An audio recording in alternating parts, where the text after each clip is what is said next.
need to let the Black voice be heard.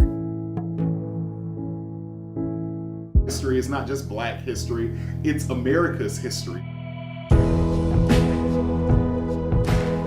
We remember the struggle and the sacrifice.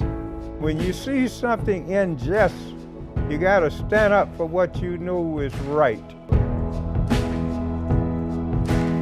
We look to the future, to the promise of what should be. If we are really to teach American history, there's no way to do it and not include the history made by Black people. And now we ask you to join us as we celebrate our heart, our hope, and our history. We begin here in the historic Deuces neighborhood in St. Pete at the museum that honors the father of Black history, Dr. Carter G. Woodson. And on this day, 97 years ago, Woodson initiated the first Negro History Week. 50 years later, in 1976, it expanded to the month-long observance we continue to honor to this day. So in honor of Black History Month, over the next 30 minutes, we will show you the hidden history right here in the Bay Area. We'll talk about that and the strides our community is making to honor our past and create a better future. And it all starts with why this month matters. Don't ever forget where you come from. Know your history. Black History Month originated in 1915 when historian Dr. Carter G. Woodson and Minister Jesse Moreland founded the Association for the Study of Negro Life and History, a group dedicated to preserving and promoting Black excellence. Had it not been for your ancestors, had it not been for the people before you, you wouldn't be where you're at today. They sponsored a week-long celebration on the same week of Abraham Lincoln and Frederick Douglass's birthdays. Then President Gerald Ford officially recognized the month-long celebration in 1976. Black history is about the history of survival. Dr. Gary Lemons is a professor of African American literature and biblical studies at USF and the artist behind Touch in the Spirit of Love, a new exhibit on display at the Woodson Museum. We can be different and have Black communities, but let's have one communal love for who we are as Black people on this land where we were never meant to survive. His most recent work focuses on reaching hands of all different shades, illustrating the value of love for all humanity. The history has to be known. History of a centuries-long fight for respect and equality. What it was like, that's way back in the NAACP have been bread and water to Black people. The reason I wrote so many memberships by the NAACP was it spoke the needs of the Black people and the poor people.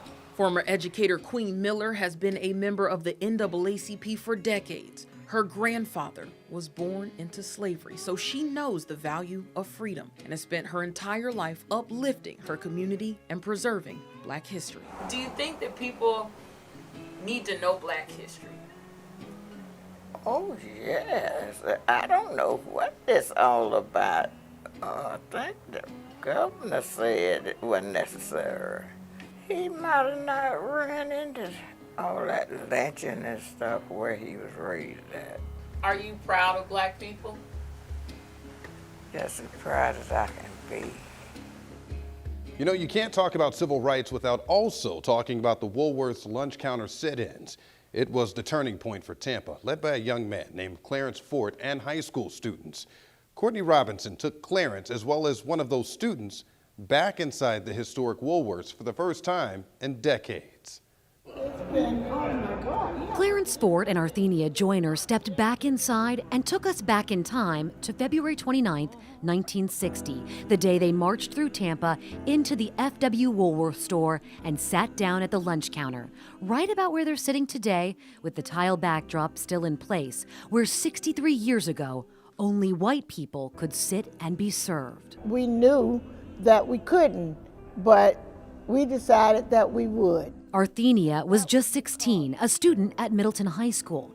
Clarence was 20, the president of the NAACP Youth Council.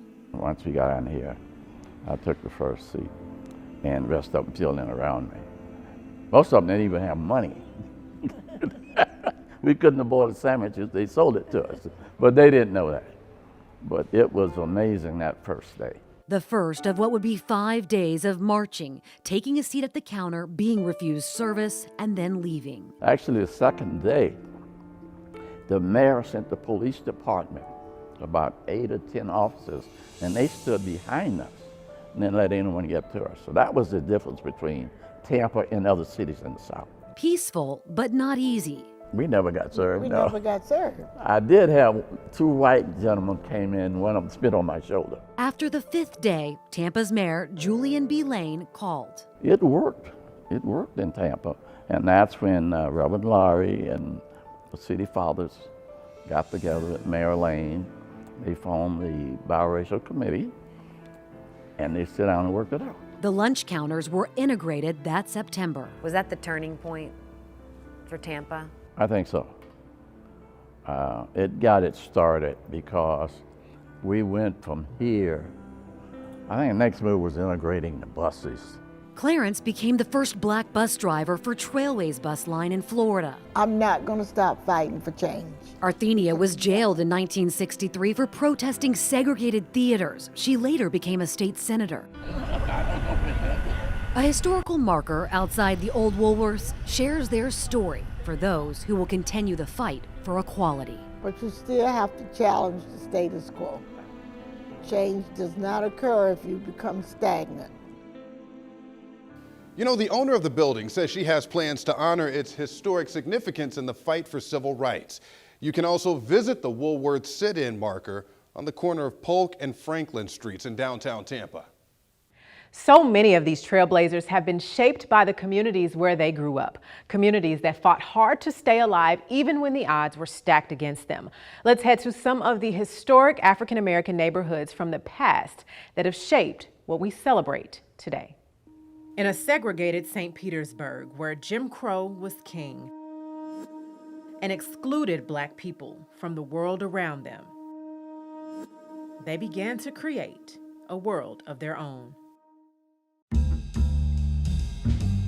This is a story of the resiliency of the descendants of the enslaved. Welcome to South St. Pete. So where we are now is on the historic 22nd Street corridor in St. Petersburg, Florida, affectionately known as the Deuces, Tutus. During segregation, this was the home to more than 100 businesses. Business boosted by the tight-knit community around it. Right under the underpass is the historic Manhattan Casino.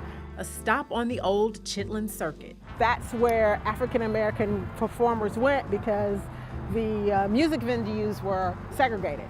And it attracted the legends, Louis Armstrong, Duke Ellington, James Brown, and Nat King Cole, to name a few. But time brought about change. When you look at the corridor, one of the things that destroyed the 22nd Street vitality was the I-275 interstate. And if we look at interstates throughout the United States, you'll find that probably 85% of historic African-American communities were destroyed. A story familiar to the nearby gas plant neighborhood, a neighborhood destroyed with the construction of I-175 and Tropicana Field. We also see this in Black neighborhoods across the Bay in Tampa. Every one of these neighborhoods has a slightly different twist that led to their end. In the 1920s, Dobyville was a thriving Black community in Hyde Park. The construction of what is now the Leroy-Selman Expressway definitely damaged it, but that's really more a story of gentrification. And when you get to downtown, near Amalie Arena, the property that we're kind of walking towards was homesteaded by a few different African-American families. And that was the beginning of what we know as the Garrison neighborhood. Established in the late 1800s, it was one of the first Black-owned neighborhoods in the city. It wasn't destroyed by the interstate, but today, few signs of it remain. A place that was an industrial port now is $1 billion development. You can look at it and say that's the sign of a healthy city, but how do we make sure that everybody gets an opportunity to take advantage of the growth and success of the city? A question neighbors of the Scrub and Central Avenue have asked for years. A hub of culture and connection through the 60s, the interstate also played a role in wiping out this historic neighborhood near downtown Tampa. You know, that interchange couldn't have gone anywhere, but it could have gone slightly some other place, but it didn't. And that's, again, because of economics and the racial attitudes of the times. Times those who know and love these communities say we should never forget. It's the American story, told from the blood of the enslaved. While many of the area's historic Black neighborhoods have been destroyed, here's the incredible story of one that survived. This is Bealsville in Plant City. It's a community more than 150 years old and founded by 12 former slaves. A plantation owner gave them land under the Southern Homestead Act of 1866. Those freedmen built a community that still thrives today, with some descendants still living in the town. Land passed from generation to generation has been key to keeping Bealsville and its history alive. How we teach Black history has become a hot topic across the country. Still ahead, we'll show you what's at the heart of that debate and one local school's unique approach. And the last surviving member of the Courageous 12 shares how a group of Black police officers changed the face of law enforcement in the Bay Area.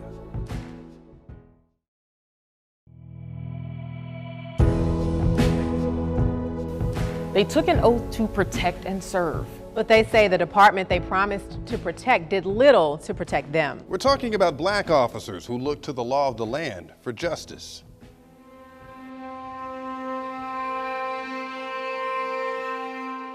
These walls only tell the parts of the story that are comfortable. Leon Jackson shares the rest. When did you start? I started on October 3rd, 1963. We could not work in the white neighborhood. We could not arrest whites during that time. In the 1960s, Jackson was among a dozen St. Petersburg police officers who became known as the Courageous 12. They wore department blues, but they were Black. We're just a half police officer. They didn't call you Black and African American during that time, see? Integration, but not really. Leon says police practices were racist. Then we asked, why we can't get new cars? They say, well, you working in the colored neighborhood. If they were only half an officer on St. Pete streets, inside the PD, to white colleagues, Leon says they were invisible. A lot of times, those guys used to walk by us and wouldn't even speak. And no one spoke to their concerns. Leon says not even superior officers. What did they say to you? They said something about telling you to quit being sensitive or something? Yeah, don't be so sensitive. This is the Courageous 12. He wrote about it in Urban Buffalo Soldiers, the story of St. Petersburg's Courageous 12. Leon explains how the men challenged management, even the chief. Eventually, they interrogated the justice system. When you see something unjust, you got to stand up for what you know is right. Now, this is the title of the lawsuit. They filed the suit in 1965, documenting insults they endured, their lack of authority, and their outdated cars. C-52. It stood for Colored Car 52. We went to federal court in Tampa, and Judge Joseph Lieb ruled against us. But that wasn't the final ruling. In 1968, the NAACP advocated with an appeal. The Fifth Circuit Court of Appeals in New Orleans, Louisiana, ruled in our favor. Well, I guess they were probably disgusted when you got that win. Oh, yeah. A courageous act by 12 Black men whose names now shine. We were the Jackie Robinson of police integration. Pioneers for protection who served the system. You know, he promised to change the system, and they did. Leon told me in 1970 the city started hiring African-American firefighters. He is the last living member of the Courageous 12. And in Sarasota, another living legend who made great strides for equality. For this story, we go into the 10 Tampa Bay archives, speaking to one of the last surviving Tuskegee Airmen who fought in a segregated military for freedom abroad, despite not being completely free at home. I need 5 cases of potatoes. Giving to others. And 4 walnuts. is what George Hardy does best. They started this food pantry and asked for volunteers, and I'm one of them. And at 93 years old, it's just a way of life for me now. You'll find his helping hands at this Sarasota food bank every single week, 4 cases. With no plans of slowing down. That's the ultimate, doing something for someone who cannot pay you back. Service and sacrifice. It's this man's life mission. My name is George Hardy, Tuskegee Airmen, Lieutenant Colonel, retired, United States Air Force. When you talk to George Hardy of Sarasota, I went into service in 1943. I retired November 1971. You learn all heroes don't wear capes. So I flew in World War II, P-51, 21 combat missions over Europe. In Korea, I flew B-29. I flew 45 combat missions. In Vietnam, I flew 70 combat missions in the 119K. But this hero does have wings. I only drove a car once, and so now they have an airplane. That's quite an engine, a Rolls-Royce engine, so I had my Rolls-Royce at 19. First class in the sky, second class on the ground. In July of 1941, 5 young Negroes made aviation history at Tuskegee, Alabama. These 5 men were the first of their race to graduate under the Army Air Force's newly organized plan for training Negro pilots. In World War II, we were absolutely segregated. I don't remember hardly ever talking to a white pilot. It was a way of life for the Tuskegee Airmen, the first black aviators in the military. And you're where? I'm here kneeling, right here. The government previously barred African Americans from these roles, but that changed with these airmen. Hundreds of them flew overseas in World War II. But today, there are just a few of these history-making heroes left. These are American boys going to work. Only 12 are left alive as of today. And the oldest, 2 of them are 99. And I turned 93 last year. And you're the baby. I'm a baby. Don't use that term, but anyway, yes.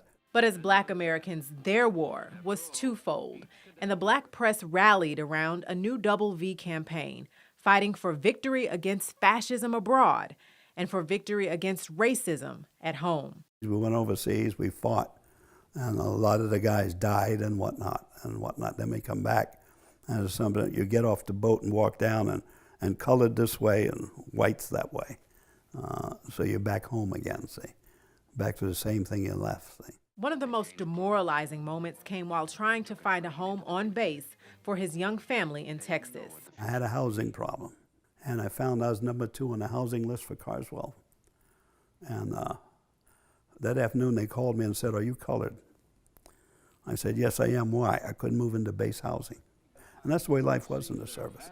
I used to say the service's number 1 goal was segregation, number 2, winning the war. Yet even in the face of adversity, I had to overcome that, show people that we can do a job. Hardy gave his all to this country.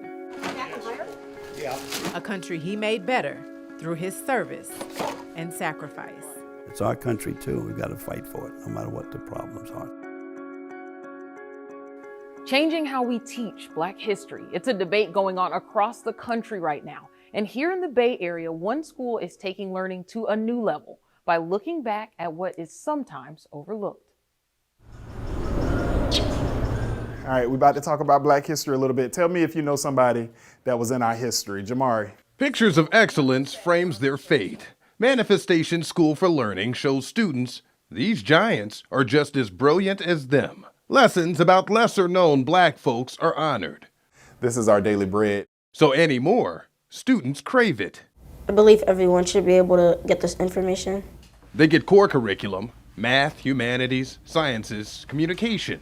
But Tavis Myrick says in many schools, what they need is overlooked. That's the cool part about being a private school. So we don't have to ascribe to some of the things that are being taught in mainstream America. His connection to teaching is spiritual. Our ancestors fought for the right for us to sit in a classroom and the opportunity for us to be successful.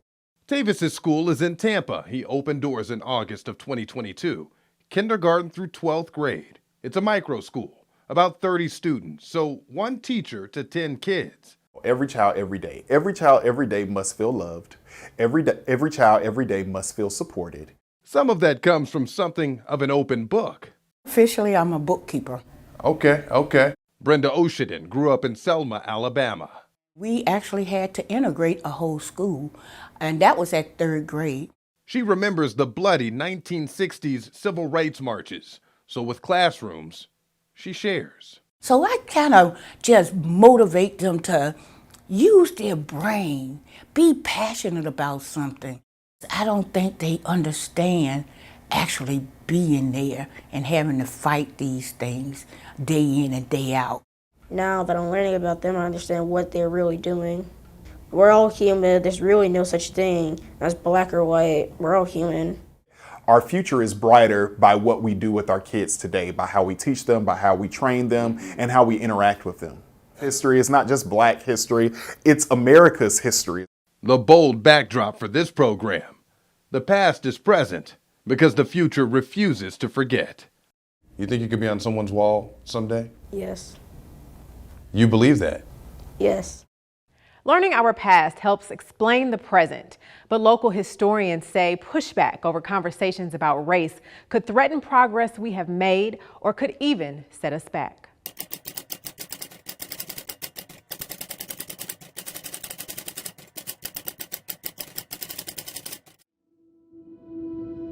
African American history is American history. But there's ongoing debate over how that history gets taught. We need to know as much as we can. On January 12th, the Florida Department of Education sent this letter rejecting an advanced placement African American studies course for high school students, saying it, quote, lacks educational value. We want education, not indoctrination. The state gave us this document highlighting concerns about some of the course topics. So if you read actually what's in there, they're advocating things like abolishing prisons. Now that's a radical political position. There are also concerns about critical race theory. One of the reasons it's become so controversial is people just really don't know what it is. Let's explain. It is a theoretical framework that allows us to look at the laws and the systems in this country and to see how they are oftentimes unbalanced when it comes to certain people groups. In a country where race has so influenced the way we developed, it is important to understand how it developed. Critical race theory, though, is not currently taught in any Florida school, but Black history is mandated by state law. Our education standards not only don't prevent, but they require teaching Black history, all the important things. That's part of our core curriculum. And, I view it as American history. I don't view it as separate history. But some say it isn't being taught the way it should. There are 67 school districts, 67 counties. Only 12 of them have been deemed to be doing an exemplary job in teaching African American history. If we are really to teach American history, there's no way to do it and not include the history made by Black people. Over the last few years, we've seen just how important conversations about race can be. In some cases, it is literally a matter of life and death. It shouldn't have been a place that got forgotten. 54 graves at a shuttered school left a Clearwater community grappling with grief. Archaeologists found the graves after we brought concerns to the school district about an old Black cemetery on this property. It's the first time we have ever heard that there was a cemetery there. This is just one of many of the Black cemeteries archaeologists have uncovered across the entire Tampa Bay area. Cemeteries destroyed for redevelopment. It all started after Ray Reed, who used to work for Hillsborough County, came forward with research about missing cemeteries. That research sparked a 2019 Tampa Bay Times investigation that led archaeologists to nearly 300 graves from Tampa's erased Zion Cemetery under apartments and businesses. Reed's research also led crews to find 145 more graves in a field at King High School. And just a few months ago, archaeologists confirmed a total of 328 graves at the Frank Crum staffing firm and underneath Missouri Avenue in Clearwater. There have also been searches at MacDill Air Force Base and Tropicana Field. Consideration was not given to Black people during that time, and we are still having to fight those battles today. finding refuge in faith. Next, we'll show you how Black churches became a safe haven for our community and the role it continues to play to this day.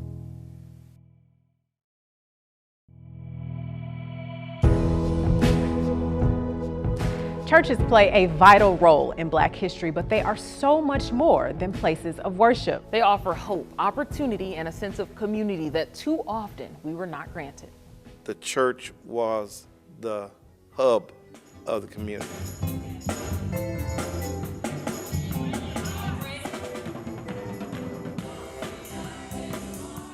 Places of faith that opened in the face of adversity.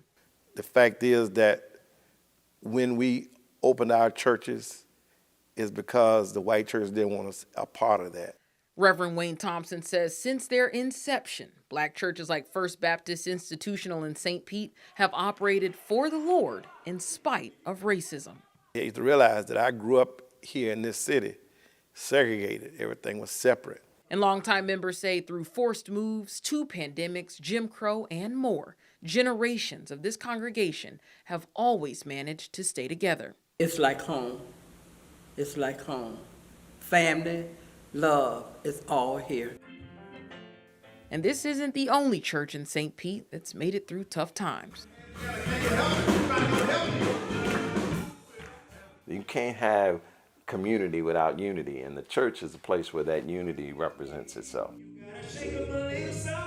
Over at historic Bethel AME, the proof of longevity is right there in the name. The oldest church in one location in the city, not just the oldest Black church, but the oldest church.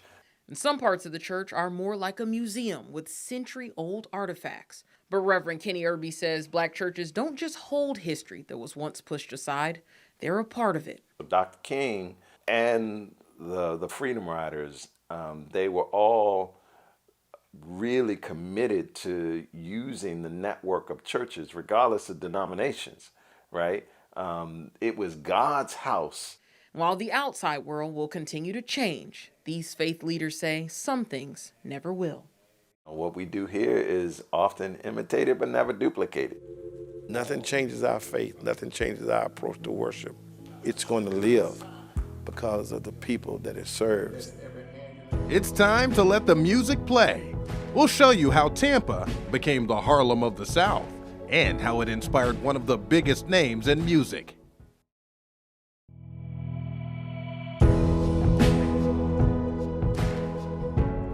Through times of heightened racial injustice, a culture of Black business, food, music, and entertainment was born here, giving Tampa the nickname the Harlem of the South. Liz Crawford shows us how it all came about.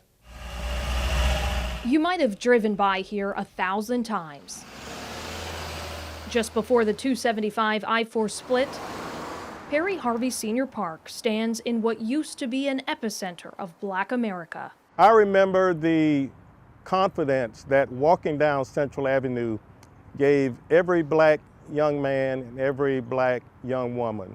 Tampa was segregated like everywhere else in the South at the time. Lined with Black-owned businesses, packed with Black patrons, and bustling with Black culture. Doctors, attorneys, you had the first library for Blacks in Tampa, the Harlem Branch Library. But it was the entertainment that really made Central Avenue dazzle. People came from miles around to see the entertainers, to enjoy their performances, and to eat at those restaurants that serve chitlins and collard greens and candied yams. Soul food, the perfect accompaniment to soul music. Tampa, Florida had a profound impact on the one and only Ray Charles. Ray Charles made his first recording just a block away from Central Avenue here in Tampa, and that's documented in his autobiography. That first recording, St. Pete, Florida Blues. Now, why would he name a song for St. Pete that he wrote in Tampa? He explained because he said he wanted white people to buy this record. This was his first record. And he knew that more white people had heard of St. Petersburg because of the beaches than had heard of Tampa. Today, a Ray Charles Boulevard stands 2 blocks away from where he recorded that song. But this was his home for 2 years. And then when he left here, he went to the West Coast, Seattle, and then LA, and the rest is history. You had a lot of the musicians that would come to town, they would have jam sessions. Central Avenue's Cotton Club played host to some of the all-time greats.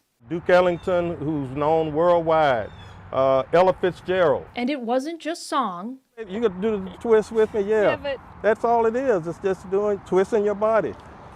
I mean, that was the dance sensation in the 1960s. While everybody is familiar with Chubby Checker singing the dance and doing the song, it actually started with Hank Ballard, who used to watch young people do the move. Come on, baby, do the twist. President Kennedy, people all over the world were doing the twist, and doing that dance. And it started right here. It started right here. Hank Ballard.